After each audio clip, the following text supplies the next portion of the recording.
Food,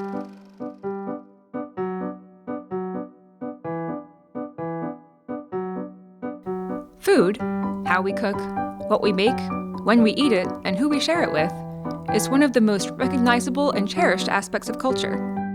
If you think about cultural foods of Texas, you might think of Tex-Mex, barbecue, crawfish, or pecan pie. And if you've spent much time driving between Houston, San Antonio, and Dallas, you might also be thinking of a certain handheld pastry with either sweet fruit or spicy sausage in the middle. Welcome to the Institute of Texan Cultures. My name is Kirsten Cutts, and I'm an educator here, and I am not originally from Texas.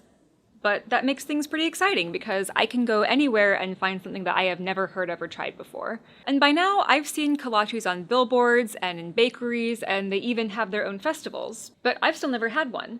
So today we're going to explore what makes kolaches such an important part of Texan food culture. Kolaches came to Texas in the country that we know today as the Czech Republic. Officially independent since 1993, the Czech Republic is relatively new for a country, but the Czech culture has been alive for centuries. For a very long period of history, the Czech lands of Moravia, Bohemia, and Czech Silesia were under the authoritarian rule of the Austrian Empire.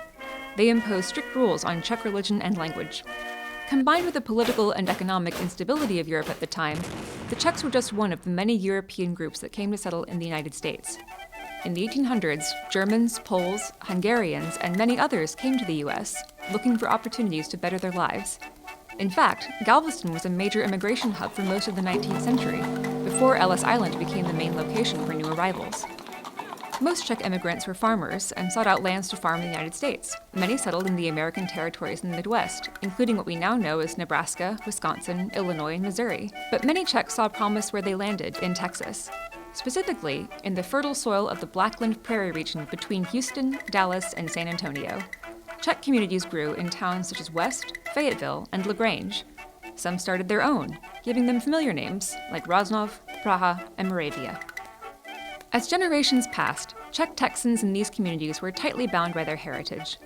They preserved their language with Czech newspapers and found frequent reasons to celebrate with their churches and community organizations. Families and neighbors joined together in community bands, so you always had live music for polka. And for holidays, festivals, and other celebrations, the entire community would come together to make kolaches, even when it meant getting started at 4 in the morning.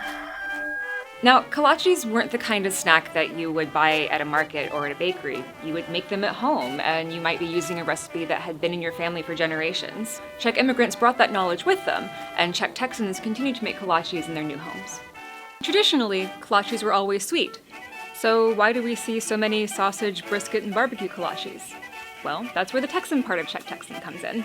In 1962, the owner of the Village Bakery in West Texas wasn't selling as many loaves of bread as he wanted. So his mother-in-law suggested that he make them bite-sized, and why not add a sausage? So the sausage kolache, or technically a klobásnik, was born. These were the perfect on-the-go food, and thanks to the new interstate highway system, a lot more travelers were passing through town than before. Plus, Czech Texans were starting to move to Houston, Dallas, and other big cities, and I bet they were homesick for familiar foods.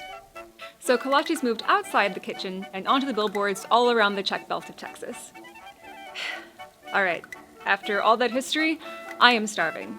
So we're going to take a break, and then I hope you'll come back and join us as we make Texas folk-life kolaches here in the ITC's very own Czech kitchen.